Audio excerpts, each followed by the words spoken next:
नमस्कार and welcome to Bharat affairs. Recently BRICS की 16वीं मीटिंग कंडक्ट हुई रशिया की कजान सिटी में, और पिछले कुछ टाइम से ना पूरी दुनिया बात कर रही है ब्रिक्स करेंसी को लेकर। इसी बीच में एंट्री होती है व्लादिमीर पुतिन की, और एक छोटी सी वीडियो जो आज के टाइम में काफी ज्यादा वायरल हो रही है, जिसमें ये देखा जा रहा है कि जो व्लादिमीर पुतिन है अपने हाथ में एक नोट लिए हुए, कहा यह जा रहा है कि ये जो नोट है ये ब्रिक्स की करेंसी है। ये सभी को यहाँ पर दिखाई दे रहा है कि ये देखो ब्रिक्स की करेंसी है, हमारे पास में ब्रिक्स की करेंसी आ चुकी है। आपको पहले बता दें कि ये जो ब्रिक्स की करेंसी है ना, ये रिसेंटली यहाँ पर व्लादिमीर पुतिन इनको यहाँ पर किसी ने गिफ्ट किया। आपको ये भी बता दें कि ये कोई ब्रिक्स की करेंसी ऑफिशियल करेंसी नहीं है, ये एक महज एक डिजाइन है। और ये जो डिजाइन वाली जो करेंसी है ना, ये सबको दिखाया जा रहा है कि ये देखो आगे चल के जो ब्रिक्स की करेंसी जो होने वाली है कुछ इस तरीके की होने वाली है। फिर अगर आप पूछेंगे ब्रिक्स की करेंसी दिखती कैसी है, और जो हाथ में नोट लेकर व्लादिमीर पुतिन सबको दिखा रहे कि ये देखो ब्रिक्स की करेंसी ये दिखती कैसी है, ये कुछ इस तरीके की दिखती है। ये 100 की ब्रिक्स करेंसी है, जहां पर आप देखेंगे सेंट्रल एरियाज में ब्रिक्स के जो 5 देश है ना, इंडिया, ब्राजील, रशिया, चाइना और साउथ अफ्रीका, ये पांचों के फ्लैग यहाँ सेंटर में लगे हुए हैं। और सेंटर जस्ट अगर आप थोड़ा पेरीफेरी वाले एरियाज में जाएंगे तो आप देखेंगे यहाँ पर जो पांचों देश है इनके जो मॉन्यूमेंट्स है या फिर वंडर वाली जो चीज है ये यहाँ पर आपको दिखाई देंगे। इवन की फॉर एग्जांपल कि यहाँ पर आप देखेंगे जो ब्राजील है इनके फ्लैग के पास में क्रिस्ट द रिडीमर यहाँ पर इनकी इमेज बनी हुई है। इवन की रशिया को देखेंगे तो यहाँ पर क्रेमलिन की है। इंडिया को अगर देखते हैं तो यहाँ पर ताजमहल की यहाँ पर इमेज यहाँ पर लगी हुई है। उस तरीके से चाइना की कोई इमेज यहाँ पर लगी हुई नहीं है, सिंपली एक ड्रैगन की जो इमेज है वो यहाँ बना दी गई है। लेकिन यहाँ पर चाइना अगर चाहता तो द ग्रेट वॉल जो है इसकी इमेज यहाँ पर लगा सकता था। उसी तरीके से जो ब्राजील है उससे रिलेटेड यहाँ पर इमेज लगी हुई है। लेकिन सबसे बड़ा सवाल है कि यहाँ पर निकल के आता है कि इंडिया के सामने जो ताजमहल की तस्वीर है, जिस मॉन्यूमेंट्स की यहाँ पर तस्वीर है, रियल की जो करेंसी जब होगी तो क्या यहाँ पर इंडिया के नजदीक में ताजमहल की इमेज होगी, या फिर बाकी जो मॉन्यूमेंट्स हैं, बाकी जो एंसेंट मॉन्यूमेंट्स हैं, इनकी यहाँ पर तस्वीर होनी चाहिए। खैर ये तो एक अपने आप में क्वेश्चन मार्क। लेकिन आपको पहले ये बता दें कि ये जो पूरी करेंसी है ना, सोशल मीडिया में एक तरफ ये चीजें कही जा रही है कि ये फेक करेंसी है, ये ओनली एक डिजाइन है जिसका रियलिटी से ना कोई संबंध नहीं है। लेकिन जिस ब्रिक्स करेंसी को लेकर आज के टाइम में पूरी दुनिया बात कर रही है, रशिया, चाइना, ये दोनों जब साथ में मिलकर बात कर रहे हैं कि हमारे पास में एक कॉमन करेंसी होनी चाहिए ताकि जो डॉलर की जो दादागिरी है ये खत्म हो सके। जस्ट लाइक आप मान के चलिए यूरोपियन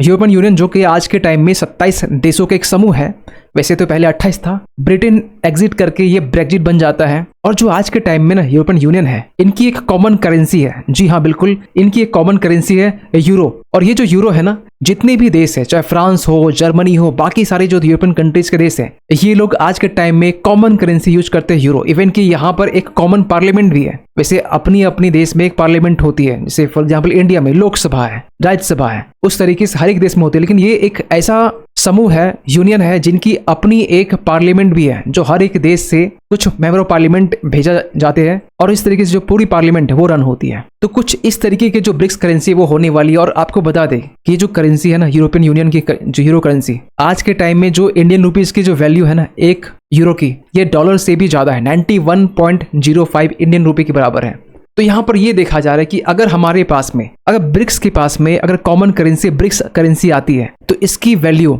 सच में डॉलर जो डोमिनेंस कर रहा है इससे ज्यादा हो सकती है। लेकिन ब्रिक्स समिट के दौरान जब व्लादिमीर पुतिन से जब ये सवाल पूछा जाता है कि ब्रिक्स करेंसी को लेकर आपकी अप्रोच क्या है, तो पहले तो इन्होंने यहाँ पर यह कहा कि ब्रिक्स जो करेंसी है अगर ये अस्तित्व में आता है तो जो डॉलर की जो वॉल्यूम है ना आज के टाइम में जिस तरीके से गिर रही है, इवन कि इन्होंने ये भी कहा कि जो यूएस की जो ट्रेडिशनल अलाइज है ये लोग भी अपने पास में जो डॉलर के रिजर्व है ये कम होते हुए दिखाई दे रहे हैं। इवन कि रशिया अपने बारे में ये कहा कि पुतिन यहाँ पे ये कहते हुए दिखाई दे रहे हैं कि हमारी जो 95% जो एक्सटर्नल ट्रेड होती है दूसरे देशों के साथ में, ये भी हमारा रशियन रूबल से होता है, नेशनल करेंसी से होती है। और बाकी जो 5% उनमें से आप मान चलिए कि बाकी जो इंडिया करेंसी, बाकी चाइना करेंसी, इनसे ट्रेड हो जाती है। और इसको लेकर ना व्लादिमीर पुतिन यहाँ पे ये कहा कि ब्रिक्स करेंसी को लेकर थोड़ा टाइम जरूर लगेगा, लेकिन हमें यहाँ पर कॉशियस अप्रोच की काफी ज्यादा जरूरत होने वाली, क्योंकि ये इतनी सडनली ऐसा नहीं है कि ब्रिक्स करेंसी के बारे में जिक्र हुआ और वो आ गया, क्योंकि ब्रिक्स के जो देश है, जो मेंबर्स है, इनकी भी सहमति होनी चाहिए। वैसे तो आपको बता दें कि रशिया, चाइना ब्रिक्स करेंसी को लेकर काफी ज्यादा पैशनेट है और हमेशा ये बात करते रहते हैं कि डी डॉलराइजेशन जो एजेंडा है इसको किस तरीके से आगे बढ़ाया जाए। आपको ये भी बता दें कि ब्रिक्स के जो बाकी जो मेंबर है, इवन कि हम इंडिया की बात करें तो इंडिया खासकर यूएस डॉलर को टारगेट नहीं करना चाहता है। जैसे वैसे जो ब्रिक्स करेंसी है मेन जो टारगेट है वो यूएस डॉलर है, इसके डोमिनेंस को कम करना है। और इसको लेकर ना एक बार में जब जिम ओ'नील, आपको बता दें जिम ओ'नील जो ब्रिक की नींव रखी थी, शुरुआत में ब्रिक्स नहीं था, शुरुआत में ब्रिक थी, 2001 की हम बात करें उस टाइम में। तो इन्होंने यहाँ पर ये कहा था ब्रिक्स करेंसी को लेकर, ये एक डिस्टेंट ड्रीम है, एक ऐसा सपना जो बहुत कोसों दूर है, क्योंकि अभी फिलहाल इसमें इंटरनल डिवीजन देखे जा रहे हैं जो कि अपने आप में एक बिगेस्ट चैलेंज है। इंटरनल डिवीजन किस तरीके से, जैसे कि अगर हम इंडिया की बात करें तो यहाँ पर एस जयशंकर जो कि हमारे देश के विदेश मंत्री है, इन्होंने यहाँ पर यह कहा था कि India is not interested in the D-dollarisation agenda, और यहाँ पर इंडिया यूएस जो डॉलर है इसका यूज करता रहेगा। इवन यहाँ पे ये भी कहा गया कि हमारी कोई गलत मंशा नहीं है कि यूएस डॉलर को हम लोग की जो डोमिनेंस है वो कम करे, इसकी वैल्यू कम करे। इवन यहाँ पे ये भी कहा जा रहा है कि हम लोग कभी यूएस डॉलर को कभी भी हम लोग टारगेट किए नहीं, और ब्रिक्स करेंसी जो है मेन मोटो ये है कि यूएस डॉलर जो है इसकी डोमिनेंस को कम करना। फिर बाद में जब व्लादिमीर पुतिन से जब सवाल पूछा गया कि अगर ब्रिक्स करेंसी को लेकर जो अप्रोच है ये अगर कॉशियस है, तो फिलहाल अभी करेंट सिचुएशन में ब्रिक्स क्या करने वाला है, खासकर यूएस डॉलर को डोमिनेंस को बदलने के लिए, चेंज करने के लिए। तो यहाँ पे इन्होंने ये कहा कि हमें यहाँ पर स्विफ्ट सिस्टम जो कि एक इंटरनेशनल पेमेंट प्लेटफॉर्म है जिसके जरिए इंटरनेशनली यहाँ पर पेमेंट की जाती है, जो करेंसी है वो रिसीव की जाती है, इसको लेकर भी, क्योंकि आपको पहले ये बता दें कि रशिया को स्विफ्ट से बाहर कर दिया गया था जब रशिया यूक्रेन जब वॉर स्टार्ट होता है। इसके बाद में स्विफ्ट जो सिस्टम है इससे, जिसका बेसिकली जहां डोमिनेंस यूएस का है, इससे बाहर कर दिया जाता है। और इसी के ऑल्टरनेटिव यहाँ पर कहा जा रहा है कि ब्रिक्स पे प्लेटफॉर्म यहाँ पे एक बनना चाहिए जो एक ब्लॉकचेन बेस्ड पेमेंट सिस्टम होगा, जिसका बेसिकली जो पर्पस होगा क्रॉस बॉर्डर ट्रांजेक्शन्स को लेकर, और जितने भी एलियंस कंट्री है ब्रिक्स के जो देश हैं उनके बीच में ट्रांजैक्शन को फैसिलिटेट करेगा, ताकि यूएस डॉलर के ऊपर जो रिलायंस है इसको कम किया जा सके और जो इकोनॉमिक इंडिपेंडेंस है हर एक देश की उसको असर्ट किया जा सके। वैसे इंडिया स्विफ्ट सिस्टम का पार्टनर है, लेकिन अगर आपको बता दें कि जिस करेंसी की यहाँ पर बात की जा रही है, जिस ब्रिक्स करेंसी को लेकर बात की जा रही है, तो यहाँ पर ये जो आप ऊपर की इमेज देख पा रहे हैं ये फ्रंट वाला फेस है, दूसरा जो नीचे है ये बैक साइड वाला है। लेकिन आप बैक साइड अगर देखते हैं, इस इमेज को पूरा आप एनालिसिस करते हैं तो आप देखेंगे कि जो ऊपर की जो इमेज है, ठीक है हम लोग बात कर चुके, जो नीचे की जो इमेज है बैक साइड की इमेज है, इसमें जो फ्लैग लगे हुए हैं ना, इसका आज के टाइम में कोई सेंस ही नहीं बनता है। वो कैसे, अगर आप इस मैप में देखेंगे तो आप जस्ट यहाँ देखिए नीचे, ये जो फ्लैग है ये अर्जेंटीना का फ्लैग है। अर्जेंटीना वही देश जब पिछले साल अर्जेंटीना ने ये कहा था कि हम लोग ब्रिक्स को की जो मेंबरशिप है वो लेने वाले हैं और हमें बहुत जल्दी से ज्वाइन भी करेंगे, अनाउंस भी कर दिया गया। लेकिन अर्जेंटीना में रिसेंटली इलेक्शंस कंडक्ट हुए, इसके बाद में यहाँ के जो प्रेसिडेंट है वो चेंज किए जाते हैं, और यहाँ जो आज के टाइम में जो प्रेसिडेंट है वो प्रो यूएस प्रेसिडेंट है। इसके बाद में अर्जेंटीना के रिसेंट के जो प्रेसिडेंट है वो ब्रिक्स को ज्वाइन करने के लिए साफ साफ मना कर देते हैं। इसके बाद में आप यहाँ पर देखिए जस्ट राइट साइड में ये जो फ्लैग दिखाई दे रहा है ये जिम्बाब्वे का है, जो कि ब्रिक्स का ना कोई पार्टनर है, और हाल ही में जो ब्रिक्स के जो मेंबर बढ़े हैं ना 9 मेंबर, बाकी जो 4 हैं उनमें से जिम्बाब्वे का ही नाम है नहीं। हाँ, जिम्बाब्वे बेसिकली यहाँ पर इनको इन्वाइट किया जाता है ब्रिक्स के समिट के लिए, तो यहाँ पर ब्रिक्स के मेंबर ना होते हुए यहाँ पे इनका फ्लैग लगा हुआ है। ठीक है, आप नीचे आ जाइए, नीचे का जो फ्लैग है ये कजाकिस्तान का है। जी वही देश जो बेसिकली सेंट्रल एशिया में कहा जाता है, ये सेंट्रल एशिया में देश आता है, जो रशिया जस्ट आपको साउथ में देखने को मिलेगा। और कजाकिस्तान के बारे में रिसेंटली यहाँ पर ये चीजें निकल के आए कि जब रशिया ने कजाकिस्तान को ये कहा कि एक टाइम हुआ करता था कि जब कजाकिस्तान रशिया का ही पार्ट था, जब रशिया यूएसएसआर था, कजाकिस्तान इसी का एक मेंबर या मैं कह इसी का एक हिस्सा था।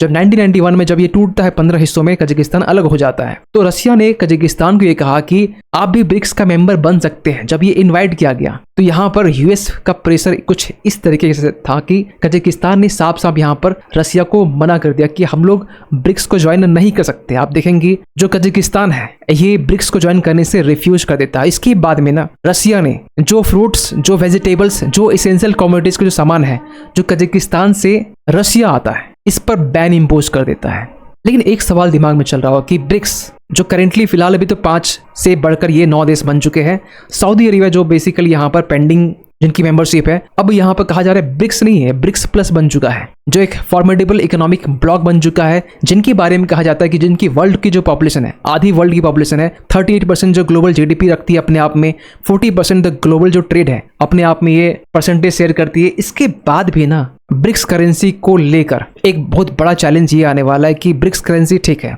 हमने एक सिग्नल दे दी कि यस कुछ बदलाव तो होने वाला है करेंसी को लेकर, कॉमन करेंसी को लेकर, लेकिन यहाँ पर ये भी कहा जा रहा है कि इमीडिएट जो फोकस यहाँ पर करने की जो बात की जा रही है वो कहा जा रहा है जो लोकल करेंसी है ना, फॉर एग्जांपल इंडिया की रुपी, चाइना की युआन, रशिया रूबल, सबसे पहले लोकल करेंसी सेटलमेंट को इनहेंस किया जाए। फॉर एग्जाम्पल कि इंडिया अगर रशिया से रुपया जो रुपीज है इसमें अगर ट्रेड करता है तो इसे सेटलमेंट किया जाए, इसे इनहेंस किया जाए कि युआन से रूबल से ट्रेड किया जाए, रुपीज रूबल से ट्रेड किया जाए। इसके बाद ना अगला प्रोसेस होगा ब्रिक्स करेंसी को लेकर इसी बात को यहाँ पर रखा गया कि सबसे पहले जो फोकस किया जाएगा लोकल करेंसी सेटलमेंट को इनहेंस करने के लिए, इसके बाद हम लोग ब्रिक्स करेंसी को हम लोग अचीव कर सकते हैं, ताकि जो एक स्टेटस को बना हुआ है ग्लोबल फाइनेंस को लेकर, जो सबसे बड़ा चैलेंज बना हुआ है, इस स्टेटस को बदला जा सके, जो डॉलर की जो हेजेमनी है इसे यहाँ पर बदला जा सके। फिर आपको बता दें कि फिलहाल अभी कुछ सालों तक ब्रिक्स करेंसी को लेकर जो मेंबर्स कंट्री है ना, इनके बीच में सहमति होना थोड़ा मुश्किल हो सकता है।